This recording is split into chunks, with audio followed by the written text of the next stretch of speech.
ताज़ा तरीन अपलोड्स की नोटिफिकेशन हासिल करने के लिए हमारे चैनल को सब्सक्राइब करें और साथ में दिए गए घंटी के निशान को दबाना ना भूलें। हनुमान जी के अत्यंत लघु रूप धारण करने पर भी लंका की अधिष्ठात्री देवी लंकनी ने उन्हें देख लिया। उन्होंने उन्हें डांटते हुए कहा, अरे तू कौन है जो चोर की भांति इस नगरी में प्रवेश कर रहा है? अपनी मृत्यु के पूर्व तू अपना रहस्य प्रकट कर दे। कपि श्रेष्ठ श्री हनुमान जी ने सोचा, पहले ही इससे विवाद करना उचित नहीं। यदि और राक्षस आ गए तो यही युद्ध छिड़ जाएगा और माता सीता का पता लगाने के कार्य में विघ्न पड़ेगा। बस उन्होंने उसे स्त्री समझकर उस पर बाएं हाथ की मुष्टि से धीरे से प्रहार किया, पर वज्रांग श्री हनुमान जी का मुष्टिक प्रहार लंकनी के नेत्रों के सम्मुख अंधेरा छा गया। वह रुधिर वमन करती हुई पृथ्वी पर गिरकर मूर्छित हो गई, किंतु कुछ ही देर बाद वह पुनः संभली और उठकर बैठ गई। अब लंकिनी ने उन अंभोधि लंघक वानर शिरोमणि से कहा, श्री रामदूत हनुमान, तुमने लंकापुरी पर विजय प्राप्त कर ली। जाओ, तुम्हारा कल्याण हो। अब सीता जी के कारण दुरात्मा रावण का विनाश काल अत्यंत निकट आ गया है। बहुत पहले चतुर्मुख ब्रह्मा जी ने मुझसे कहा था कि त्रेता युग में साक्षात क्षीरोदधिशायी अविनाशी नारायण दशरथ कुमार श्री राम रूप से अवतीर्ण होंगे। उनकी सहधर्मिणी महामाया रूपिणी माता सीता देवी का रावण हरण कर लेगा। उन्हें ढूंढते हुए जब रात्रि में एक वानर लंका में प्रवेश करेगा और उसके मुष्टि प्रहार से तो व्याकुल हो जाएगी, तब समझना कि अब असुर वंश के ध्वंस होने में विलंब नहीं। पर मेरा परम सौभाग्य है कि दीर्घ काल के अनंतर आज मुझे उन भवाधिपोत श्री राम के प्रिय भक्त का अति दुर्लभ संग प्राप्त हुआ है। आज मैं धन्य हूँ। मेरे हृदय में विराजमान दशरथ नंदन श्री राम मुझ पर दया जरूर करेंगे। परम बुद्धिमान वानर शिरोमणि वायु नंदन ने अत्यंत छोटा रूप धारण कर लिया और फिर वे करुणामय प्रभु का मन ही मन स्मरण कर विकट असुरों से सुरक्षित दुर्भेद लंका में प्रविष्ट हुए। श्री केसरी किशोर के समुद्रोल्लंघन एवं लंका प्रवेश के साथ ही जग जननी जानकी एवं लंकाधिपति रावण की बाईं भुजा और बाईं नेत्र तथा समस्त सुरवंदित दशरथ कुमार श्री राम के दाएं अंग फड़क उठे। विभीषण से मिलन। कपि कुंजन श्री पवन पुत्र त्रैलोक्य वंदनीय माता जानकी जी के दर्शनार्थ अत्यधिक व्याकुल और चिंतित थे। इस कारण वे विकट असुरों से छिपते हुए विचित्र पुष्पमय आभरणों से अलंकृत लंका के प्रमुख स्थलों को अत्यंत सावधानी पूर्वक देखने लगे। नगर के मध्य भाग में उन्हें रावण के बहुत से गुप्तचर दिखाई दिए। इसके अतिरिक्त उन्होंने 1,00,000 सशक्त रक्षकों को रावण के अंतःपुर के अग्रभाग में अत्यंत सावधानी के साथ स्थित देखा। श्री अंजना नंदन ने दशानन की बृहद अश्वशाला, गजशाला, अस्त्रागार, मंत्रणा, गृह छावनी आदि को अत्यंत ध्यान पूर्वक देखा। उन्होंने माता सीता को ढूंढते हुए असुरों की अट्टालिकाओं में घूम कर उनके आहार विहार, शयन तथा मनोरंजन आदि के स्थल भी देखे। वहां वीरवर पवन पुत्र ने कितने ही ऐश्वर्य मद से मत निशाचरों एवं मदिरा पान से मत वाले राक्षसों को देखा।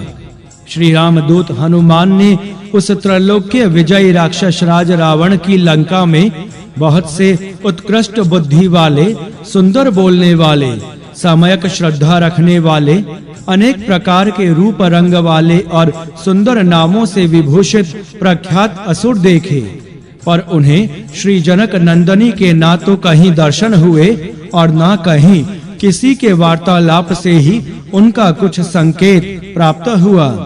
अतएव इच्छा अनुसार रूप धारण करने वाले एवं अमित बल वैभव संपन्न श्री पवन कुमार माता सीता को ढूंढते हुए सुवर्णमय परकोटों से घिरे राक्षस राज रावण के महलों में प्रविष्ट हुए। उस राजोचित सामग्रियों से पूर्ण श्रेष्ठ एवं सुंदर भवन को देखकर समीर कुमार आश्चर्यचकित हो गए। उस भवन के द्वार पर चमचमाता सुवर्ण मड़ा हुआ था और चांदी से मड़े चित्रों से उनकी शोभा अद्भुत हो रही थी। उनकी रक्षा के लिए शस्त्र धारण किए हुए लक्षाधिक प्रख्यात वीर सजग खड़े थे। समस्त सैनिकों ने अभेद कवच धारण कर रखे थे। हाथी घोड़े और रथ से भरे उस महल के अनूप रूप को देखकर श्री पवन कुमार अत्यंत चकित हो रहे थे, किंतु उनके नेत्र श्री जनक दुलारी के अन्वेषण में ही लगे थे। सर्व विद्या विशारद हनुमान जी उस भवन के आसपास के भवनों में घूम कर माता सीता का पता लगाने लगे। वे महाकपि कूदकर कुंभकर्ण के भवन में पहुँचे। वहां से उछलते हुए वे महोदर, विरूपाक्ष, विदुजिह्व और विधुनमाली के घर गए। उन असुरों की अमित संपत्ति एवं महान वैभव को देखते हुए निर्भीक हनुमान जी उछलकर वज्रद्रष्ट, शुक तथा बुद्धिमान सारण के घरों में भी गए। वे माता सीता को ढूंढते हुए इंद्रजीत, जम्बूमाली तथा सुमाली के घर गए। वहां माता सीता को ना देखकर अमित विक्रमशाली श्री राम भक्त हनुमान ऋषम केतु, सूर्य, शत्रु और वज्रकाय के महलों में जा पहुँचे। माता जानकी का पता लगाने के लिए श्री पवन नंदन अथक परिश्रम कर रहे थे।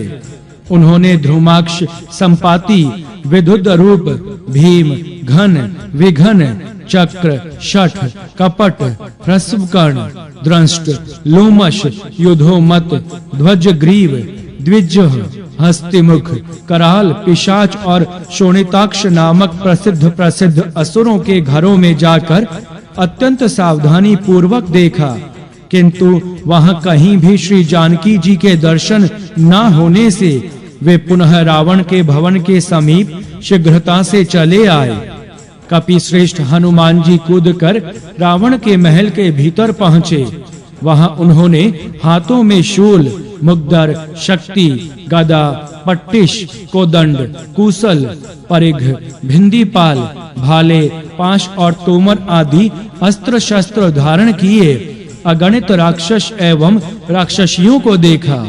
उन विशालकाय वीर राक्षसियों में अपार शक्ति थी। उनकी दृष्टि बचाते पिंगल केश श्री हनुमान अत्यंत छोटे रूप में रावण के प्रत्येक कक्ष को ध्यान पूर्वक देखते जा रहे थे। वहां उन्होंने सुवर्ण के समान कांति वाला अनेक रत्नों से व्याप्त भांति-भांति के पुष्पों से आच्छादित तथा पुष्पों के पराग से भरे हुए पर्वत शिखर के समान अत्यंत उत्तम और अनुपम पुष्पक विमान को देखा। वह अपनी दिव्य कांति से प्रज्वलित सा हो गया था। इस अद्भुत एवं परम मनोहर विमान को देखकर हनुमान जी अत्यंत विस्मित हुए, किंतु चारों ओर घूमकर देखने पर भी परम पूजनीय माता श्री सीता जी को ना पाकर उनकी चिंता बढ़ गई। चिंतित श्री हनुमान जी जनक किशोरी को ढूंढने के लिए सशस्त्र प्रहरी राक्षसों से बसते हुए राक्षस राज रावण के निजी आवास में पहुँचे। रावण के उस निवास में राक्षस जातीय पत्नियां एवं हरकर लाई गई सहस्त्रों राजकन्याएं रहती थीं। वहां पंक्तिबद्ध सुवर्णमय दीपक जल रहे थे। वहां के फर्श स्फटिक मणि से निर्मित थे और सीढ़ियां भी मणियों से ही बनी थी। वहां की खिड़कियां सोने की थी। रावण का वह आवास स्वर्ग से भी श्रेष्ठ प्रतीत हो रहा था। रात आधी से अधिक बीत चुकी थी।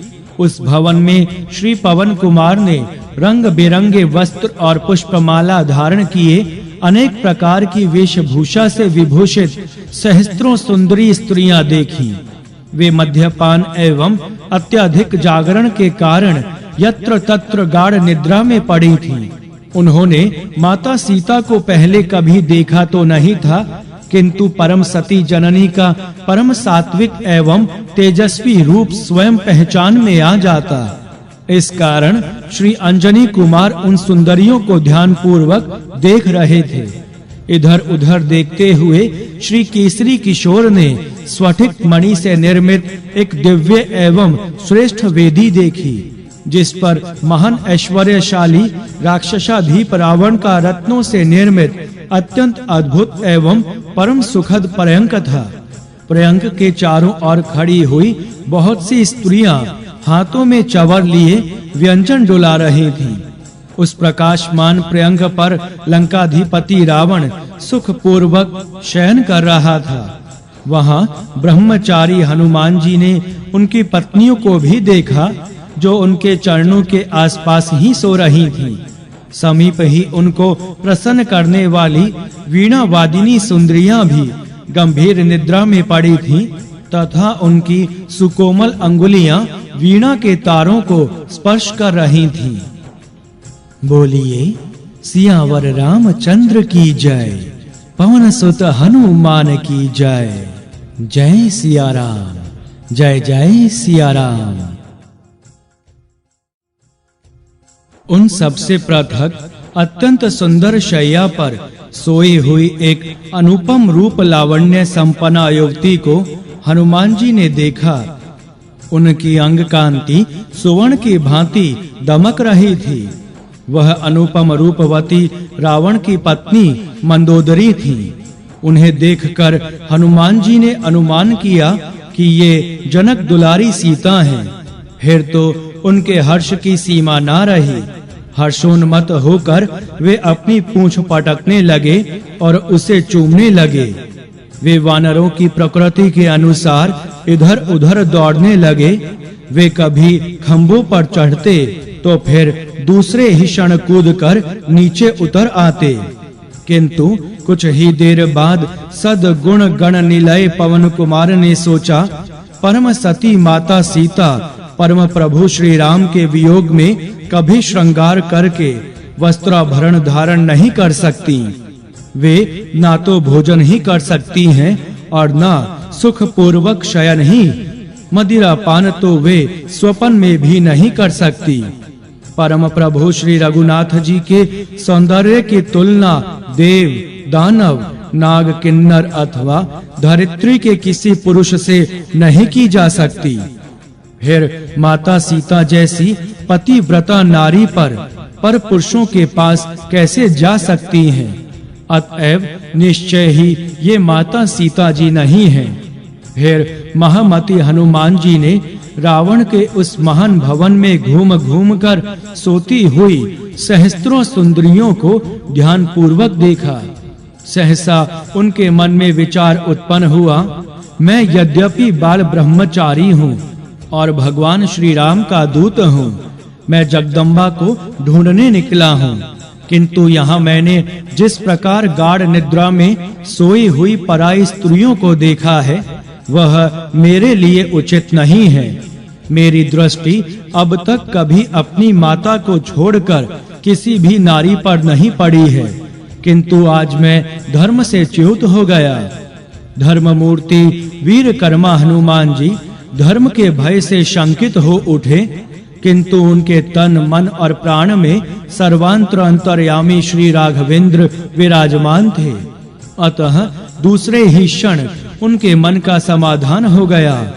वे विचार करने लगे, इसमें संदेह नहीं कि रावण की स्त्रियां निशंक होकर सो रही थीं और उसी अवस्था में मैंने ध्यान पूर्वक देखा है, किंतु मेरे मन में किसी प्रकार कोई विकार उत्पन्न नहीं हुआ है।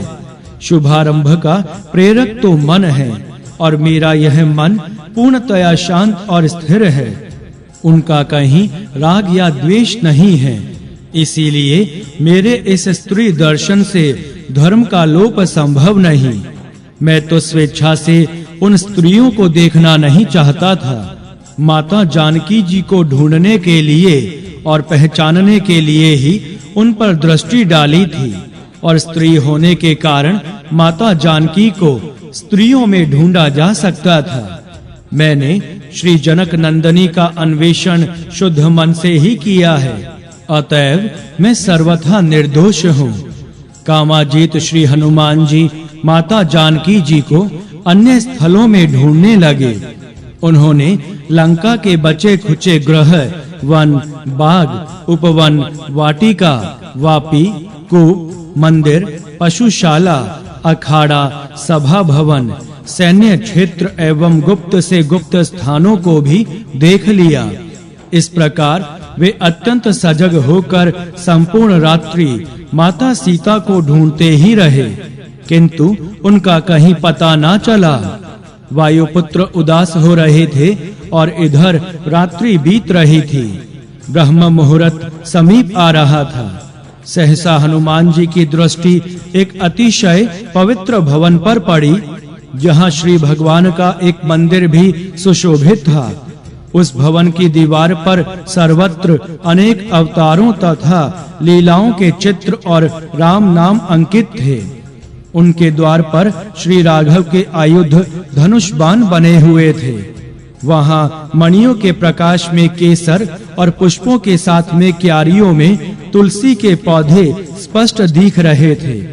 यह देखकर हनुमान जी को बड़ा आश्चर्य हुआ। अरे, यहाँ धर्म, कर्म, वेद, पुराण, यज्ञ, याज्ञ, गौ, द्विज, देव एवं श्री भगवान के सहज शत्रु राक्षसों की पुरी में यह मंदिर कैसे?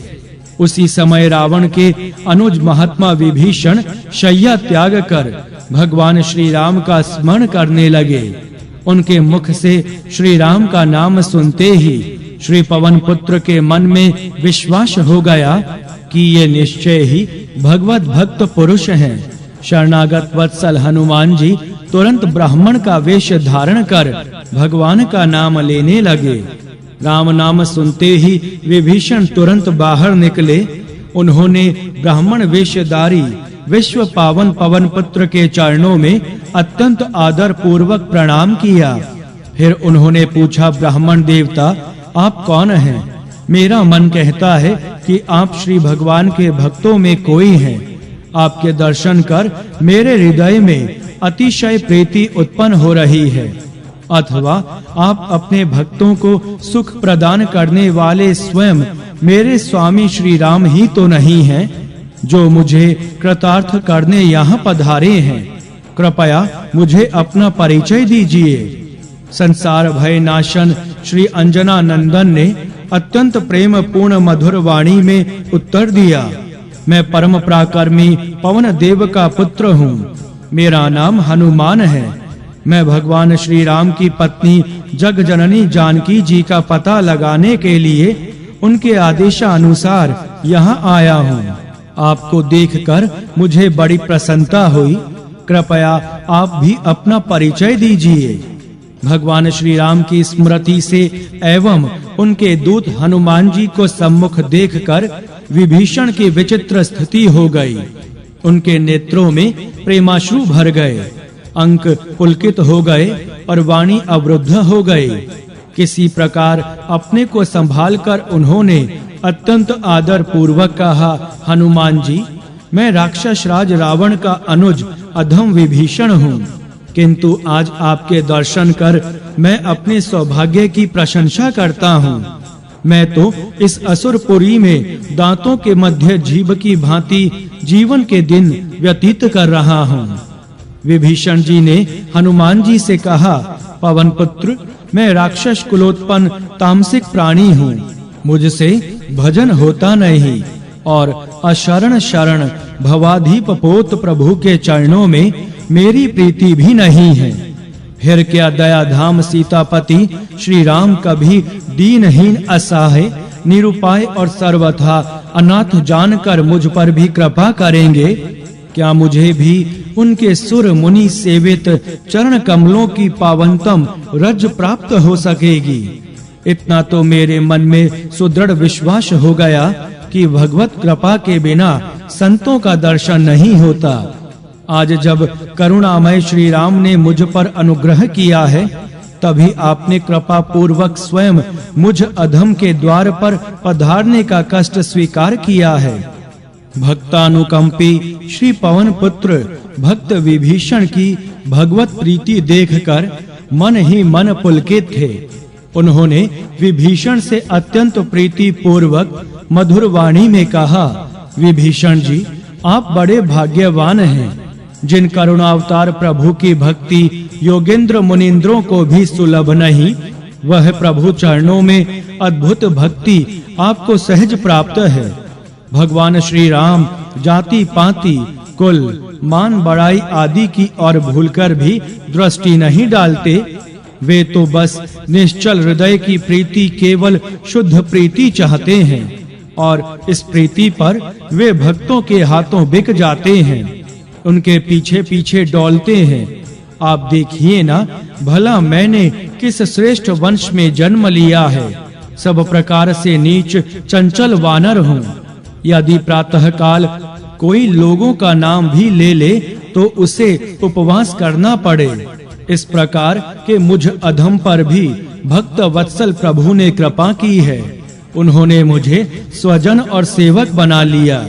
फिर आप तो उन्हें अपना सर्वस्व समझ रहे हैं। निश्चय ही आप पर उनकी अद्भुत कृपा है। आप बड़े भाग्यवान हैं। इस असुरपुरी में आपसे मिलने का सौभाग्य प्राप्त हुआ। यह भी मेरे स्वामी श्री रघुनाथ जी की ही कृपा का फल है। श्री राघवेंद्र के शील स्वभाव के गुण गान में दोनों भक्त इतने तल्लीन थे कि उन्हें समय तो क्या, अपने शरीर का भी भान नहीं था। दोनों के अंग पुलकित थे। दोनों के नेत्र प्रेमाश्रुओं से भरे थे। दोनों एक दूसरे को पाकर अत्यंत संतुष्ट, सुखी एवं आनंद विहल थे। बोलिए सियावर रामचंद्र की जय, पवन सुत हनुमान की जय। जय सिया राम, जय जय सिया राम।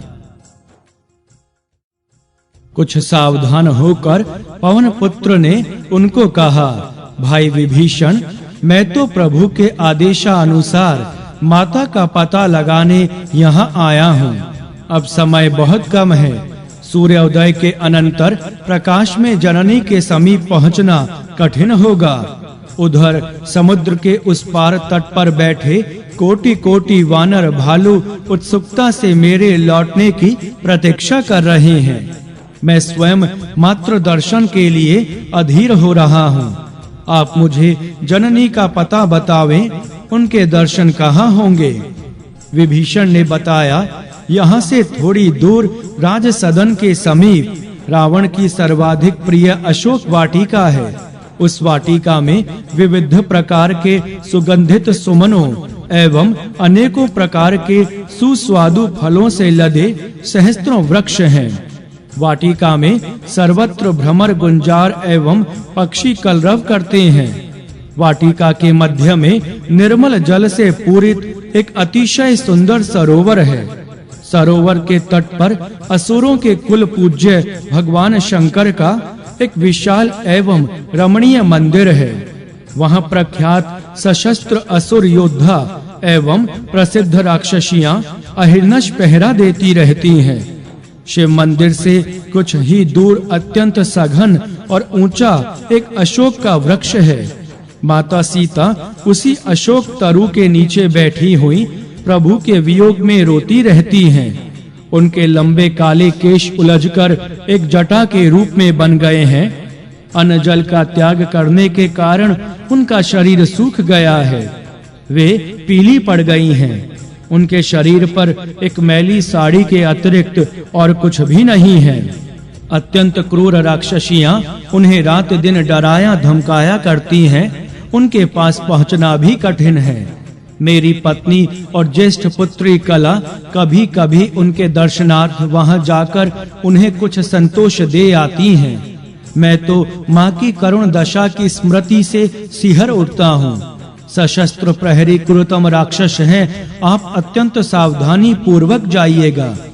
जगजननी श्री माँ जानकी जी की करुण दशा सुनकर दया मूर्ति श्री अंजना नंदन दुख से छटपटा उठे।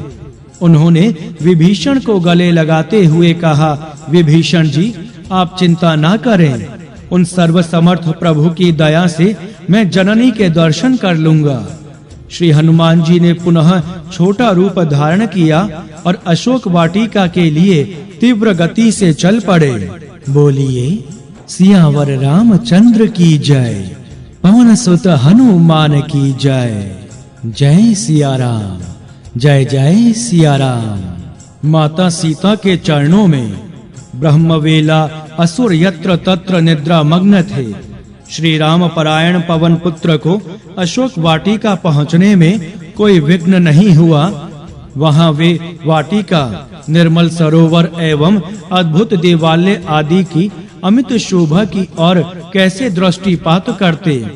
वे तो माता सीता के दर्शनार्थ आतुर थे। सीधे अशोक वृक्ष पर पहुंचे और उनके सघन पत्तों में छिपकर बैठ गए। उन्होंने नीचे देखा, करुणा एवं सतित्व की परम तेजस्विनी मूर्ति माता सीता चरणों की ओर नेत्र झुकाए चुपचाप बैठी थीं। उनके नेत्रों से रह रहकर अश्रुपात हो रहा था। जगजननी श्री मां जानकी जी के दर्शन कर श्री राम भक्त अंजना नंदन अत्यंत प्रसन्न हुए। उनके आनंद की सीमा ना थी। अपने सौभाग्य की सराहना करते हुए उन्होंने मन ही मन कहा, आज जानकी जी को देखकर मैं कृतार्थ हो गया। परमात्मा श्री राम के कार्य की सिद्धि में मैं ही निमित्त बना। जय सिया राम। माता की दयनीय दशा देखकर हनुमान जी दूसरे ही क्षण अत्यंत दुखित हो गए। वे मन ही मन सोचने लगे कि क्या करूं। उसी समय कोलाहल सुनकर श्री पवन नंदन अशोक के सघन पत्तों में सावधान होकर छिप गए और माता जानकी जी डर से सिकुड़कर बैठ गईं। श्री पवन पुत्र ने दूर से देखा, अनेक सुंदरी राक्षसियों से घिरा कंजल गिरी तुल्य दशमुख रावण चला आ रहा है। उन स्त्रियों के साथ रावण की महारानी मंदोदरी भी थी। जनक दुलारी के समीप आकर रावण कहने लगा, जनक नंदिनी, तुम मुझसे क्यों डरती हो? मैं तुम्हें प्राणों से अधिक चाहता हूँ। तुम व्यर्थ ही क्यों कष्ट सह रही हो? तुम्हारा दुख मुझसे देखा नहीं जाता। उस वनवासी राम में क्या रखा है? उसमें यदि किसी प्रकार की शक्ति होती तो वह अब तक कभी का आकर तुम्हें ले गया होता। किंतु मैं त्रैलोक्य विजय हूँ।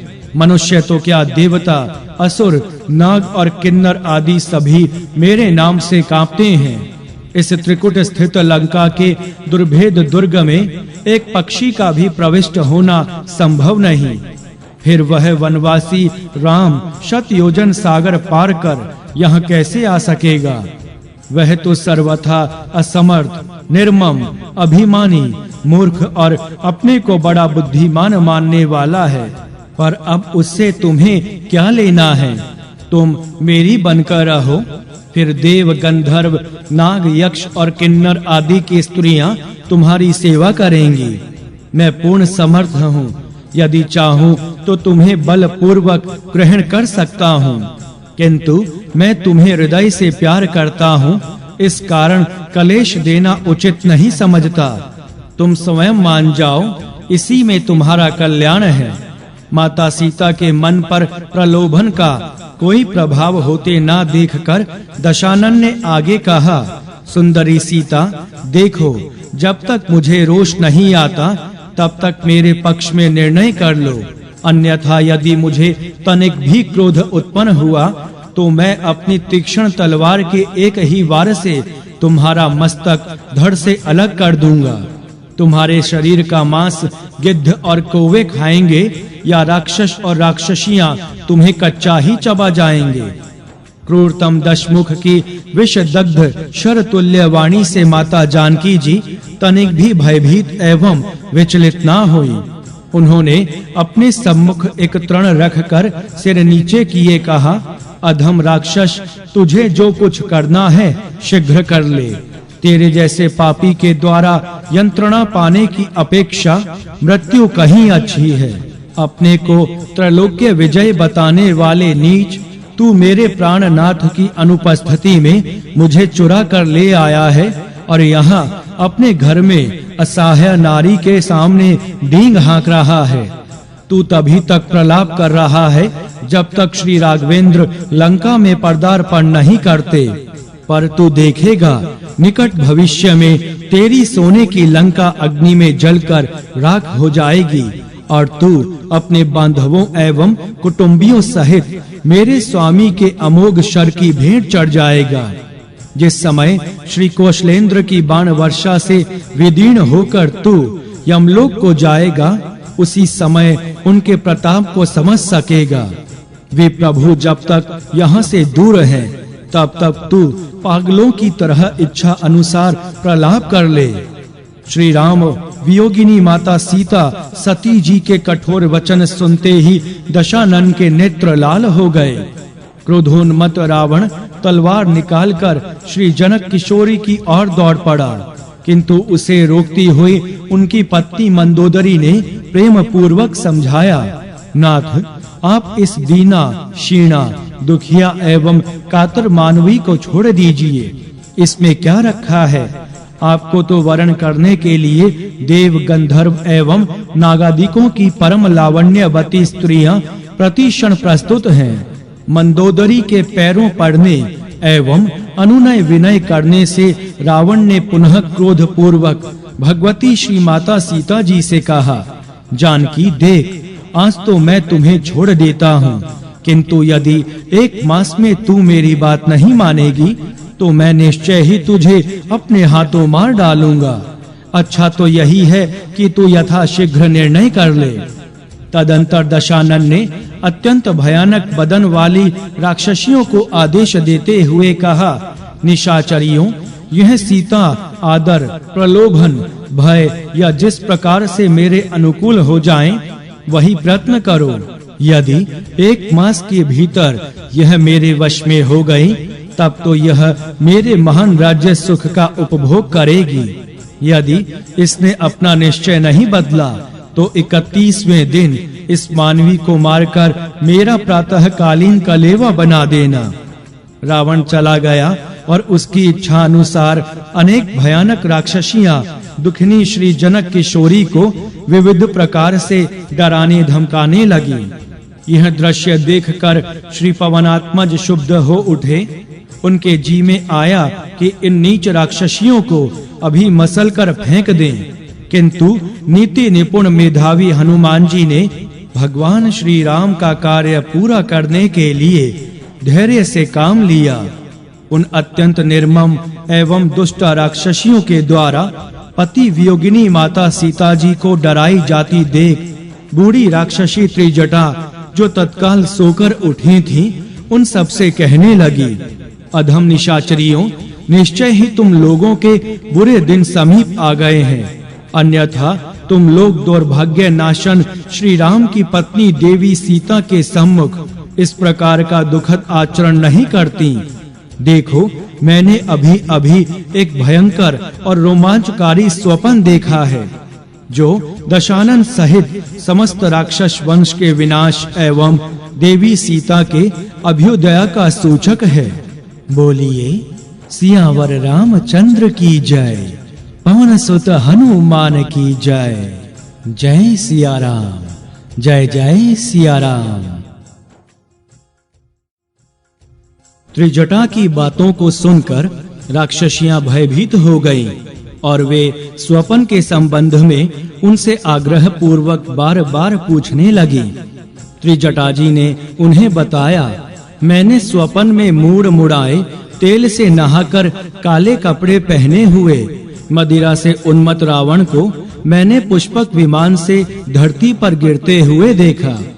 मुंडित मस्तक रावण ने काले वस्त्र पहन रखे थे और उसे एक स्त्री खींचे लिए जा रही थी। शरीर पर लाल चंदन का लेप लिए और लाल पुष्पों की माला धारण किए रावण तेल पीता, हंसता, नाचता गधे पर बैठकर दक्षिण दिशा की ओर जा रहा था। एकमात्र विभीषण जी को छोड़कर मैंने स्वप्न में रावण के समस्त पुत्रों एवं सेनापतियों को मुंडित मस्तक और तेल में नहाए देखा है। मैंने यह भी देखा है कि रावण सूअर पर, मेघनाद सूंस पर और कुंभकर्ण ऊंट पर सवार होकर दक्षिण दिशा को गए हैं। इतना ही नहीं, मैंने स्वप्न में यह भी देखा है कि एक मूंगे के समान लाल मुख वाले महातेजस्वी वानर ने अनेक असुरों को मृत्यु के मुख में ढकेल दिया है और लंका में आग लगा दी है। वह जलकर भस्म हो गई और मेरे विचारानुसार प्रातः काल का यह स्वप्न शीघ्र ही सत्य सिद्ध होगा। बुद्धिमती वृद्धा त्रिजटा जी ने अंत में राक्षसियों को उपदेश देते हुए कहा, निशाचरियों, जो चक्रवर्ती सम्राट की पुत्र वधू सती सीता राज्य के समस्त सुख और वैभव को ठोकर मारकर अपने वीर पति के साथ अरण्य में चली आई, श्री रघुनाथ जी के साथ कुश, कंटक और कंकरीले बीहड़ पथ में कष्ट उठाती हुई सुख का अनुभव करती रहीं, उन अपनी पतिव्रता भार्या और परमादरणीय प्रियतमा सीता जी का इस प्रकार धमकाया और डराया जाना कौशल्या नंदन श्री राम किस प्रकार सहन कर सकेंगे? तुम सबकी दुर्दशा होगी, तुम्हें कहीं शरण नहीं मिलेगी। अतः इन्हें कठोर एवं दुर्वचन कहना छोड़कर इनका सम्मान करो, इनके साथ मधुर वाणी का व्यवहार करो और इन विधे नंदनी से कृपा और क्षमा की याचना करो, इसी में तुम लोगों का हित है। वृद्धा राक्षसी त्रिजटा के वचन सुनकर राक्षसियां भयभीत हो गईं और वे माता सीता के चरणों में सिर रखकर उनसे क्षमा की प्रार्थना करने वहां से चली गईं। माता सीता के दुख की सीमा ना थी। उन्होंने व्याकुल होकर त्रिजटा जी से कहा, माता, तुम इस विपत्ति काल में मेरी सहायिका सिद्ध हुई हो, किंतु अब प्राणनाथ के वियोग में इन भयंकर राक्षसियों के बीच में जीवित रहने से कोई लाभ नहीं। माता, तुम मेरी थोड़ी और सहायता करो, कुछ सूखी लकड़ियां जुटा दो और थोड़ी सी आग ला दो, जिससे मैं चिता बनाकर उसमें अपना यह शरीर भस्म कर दूं। मैं तुम्हारा यह उपकार कभी नहीं भूलूंगी। अब यह कष्ट मुझसे नहीं सहा जा रहा है। माता सीता फूट-फूट कर रो रही थी। उनके दुख से दुखी वृद्धा त्रिजटा ने उन्हें अनेक युक्तियों से समझाया और फिर वहां से चली गई। माता का रुदन सुनकर वृक्ष पर छिपे बैठे व्रजांग श्री हनुमान का हृदय जैसे विदीर्ण होने लगा। उनके नेत्रों में अश्रु भर आए, पर उन्होंने माता के डर जाने की आशंका से सहसा उनके सम्मुख जाना उचित नहीं समझा। माता सीता ने दुख के आवेग में शरीर छोड़ देना ही उचित समझा। उन्होंने सोचा, फांसी लगाकर मर जाने के लिए तो मेरी वाणी ही पर्याप्त होगी। प्राण त्याग देने का निश्चय कर दुखिनी श्री विदेह नंदनी उठकर खड़ी हो गईं। उनके नेत्रों से आंसू बह रहे थे। माता को इस प्रकार प्राणांत करने का निश्चय करते देखकर सूक्ष्म रूपधारी पवन पुत्र अत्यंत मधुर स्वर में कहने लगे, प्रख्यात इक्ष्वाकु कुल वंशोत्पन्न चक्रवर्ती सम्राट महाराज दशरथ बड़े प्रतापी और धर्मात्मा थे। उनके त्रैलोक्य विख्यात श्री राम, लक्ष्मण, भरत और शत्रुघ्न देवताओं के समान शुभ लक्षणों से संपन्न 4 पुत्र हैं। उनमें बड़े भाई श्री राम अपने अनुज लक्ष्मण तथा अपनी प्राणाधिका सहधर्मिणी जनक दुलारी के साथ पिता की आज्ञा का पालन करने के लिए राज्य त्याग कर वन में आए। वे ऋषि मुनियों का दर्शन करते दंडकारण्य में पहुँचे। वे करुणावतार श्री राम गोमती नदी के तट पर पंचवटी आश्रम में रहते थे। श्री राम की अनुपस्थिति में लंकापति दुष्ट दशानन उनकी सती पत्नी सीता देवी को छल पूर्वक हर ले गया। लौटने पर कुटिया में श्री सीता माता को ना पाकर श्री राम व्याकुल हो गए।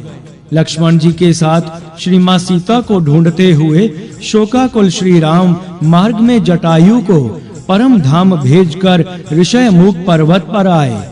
वहां कपिराज सुग्रीव से उनकी मैत्री हुई। सुग्रीव जी का बड़ा भाई बाली उनका शत्रु था।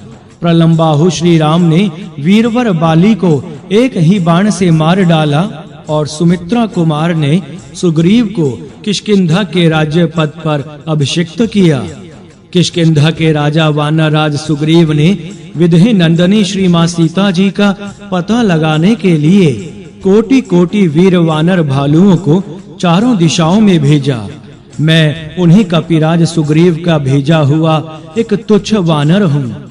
मार्ग में जटायु के भाई संपाति जी से भेंट हुई। उन्होंने जनक नंदनी का पता बताया। उन्हीं के निर्देशानुसार माता सीता को ढूंढते हुए विभीषण से भेंट हो गई। उनके बताए अनुसार मैंने यहाँ आकर महारानी माता सीता का दर्शन प्राप्त किया। उनका दुख देखकर मेरा धैर्य छूटा जा रहा है, पर मेरी यात्रा सफल हो गई। प्राणाराध्य श्री राम का वृतांत सुनकर माता जानकी के आश्चर्य की सीमा न रही। वे मन ही मन सोचने लगी, यह सत्य है अथवा मैं स्वप्न देख रही हूँ, पर नींद तो मुझे आती नहीं। फिर स्वप्न कैसे देख सकती हूँ? जब मैं सुस्पष्ट वाणी सुन रही हूँ तब यह भ्रम भी नहीं। माता ने कहा, जिन महाभाग ने मेरे प्राणनाथ का अमृतोपम संवाद सुनाया है वे मेरे सम्मुख आए। माता सीता का आदेश पाते ही श्री राम भक्त हनुमान जी धीरे-धीरे वृक्ष से उतरे। उन्होंने अत्यंत श्रद्धा और विनय पूर्वक माता सीता जी के चरणों में मस्तक झुकाकर प्रणाम किया। अनेकों कुटिला राक्षसियों के बीच पति वियोग से दुखिनी श्री जनक नंदनी अपने सम्मुख विद्युत पुंज के समान अत्यंत पिंगल वर्ण वाले एवं पक्षी के बराबर आकार के वानर को देखा तो वे सहम गईं। वानर के नेत्र तपाए हुए स्वर्ण के समान चमक रहे थे। उन टेढ़े मुख वाले नन्हे से वानर को देखकर माता ने सोचा, मुझे छल पूर्वक फंसाने के लिए मायावी रावण ने यह माया रची है। अवनत वदना माता सीता व्याकुल होकर सिसकने लगी। माँ भगवती सीता को नीचे मुख किए रोते देखकर श्री अंजना नंदन ने व्याकुल होकर कहा, माते आप किसी प्रकार की शंका ना करें। मैं करुणा निधान श्री राम की शपथ लेकर कहता हूँ कि मैं प्रभु श्री राम का दास और कपिराज सुग्रीव जी का सचिव हूँ। उनके भेजने से आपका पता लगाने के लिए ही मैं यहाँ आया हूँ। मेरे पिता परम पराक्रमी वन देवता हैं। अपने सम्मुख श्रद्धा पूर्वक सिर झुकाए बद्धांजलि श्री पवन नंदन को माता जानकी ने कहा, तुम अपने को श्री रघुनाथ जी का दास कहते हो, किंतु मनुष्य और वानर का साथ कैसे संभव है? हाथ जोड़े हनुमान जी ने अत्यंत विनय पूर्वक उत्तर दिया, माते शबरी की प्रेरणा से सानुज श्री राम ऋषय मूक पर्वत के समीप पहुँचे। गिरि शिखर पर बैठे सुग्रीव जी ने मुझे उनका पता लगाने के लिए भेजा। मैं ब्राह्मण के वेश में प्रभु के समीप पहुंचा। परिचय हो जाने पर मैं लक्ष्मण जी सहित प्रभु श्री राम को अपने कंधे पर बैठाकर सुग्रीव जी के पास ले आया। वहां मैंने प्रभु की सुग्रीव जी से मैत्री करा दी। राज्य से बहिष्कृत सुग्रीव जी प्रभु कृपा से ही राज्य सुख का उपभोग कर रहे हैं। उन्हीं की आज्ञा से मैं यहाँ आया हूँ। आते समय प्रभु ने पहचानने के लिए अपनी मुद्रिका मुझे दे दी। हनुमान जी ने माता जानकी को मुद्रिका दे दी। प्रभु की प्रकाश बिखेरने वाली रत्न जटित राम नामांकिता दिव्य अंगूठी को माता जानकी जी ने ध्यान पूर्वक देखा। फिर तो उनके आनंद की सीमा ना रही। उनके नेत्रों से प्रेमाश्रु प्रवाहित होने लगे। बोलिए सियावर रामचंद्र की जय, पवन सुत हनुमान की जय। जय सिया राम, जय जय सिया राम। श्री राम दूत हनुमान पर पूर्ण विश्वास हो जाने पर माता जानकी ने उनसे कहा, पवन पुत्र, तुमने मेरा प्राण बचा लिया। निश्चय ही तुम मेरे स्वामी के अनन्य भक्त हो। मेरे स्वामी तुम्हारा पूर्ण विश्वास करते हैं, अन्यथा वे किसी पर पुरुष को मेरे पास नहीं भेजते। हनुमान, तुमने मेरी विपत्ति देख ली है। इन क्रूरतम निशाचर निशाचरियों के बीच में मैं किस प्रकार जीवित हूँ, यह तुम्हारे सामने है। तुम श्री रघुनाथ जी से निवेदन करना कि आपके वियोग में मैं किस प्रकार जीवन धारण करूं। अवधि बीतने पर पापी राक्षस मुझे मार डालेगा। यदि वे प्रभु मुझे जीवित देखना चाहते हो तो इस 1 मास के भीतर ही यहाँ पधार कर राक्षस वंश का संहार करें।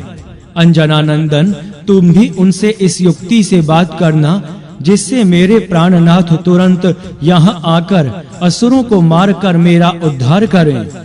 माँ भगवती सीता ने व्याकुल होकर आगे कहा, हनुमान, मुझे डूबती हुई के तुम बड़े सहायक सिद्ध हुए। मैं तो प्रभु के बिना जलहीन मीन की तरह तड़फ रही हूँ, पर क्या दया निधान प्रभु भी कभी मेरा स्मरण करते हैं।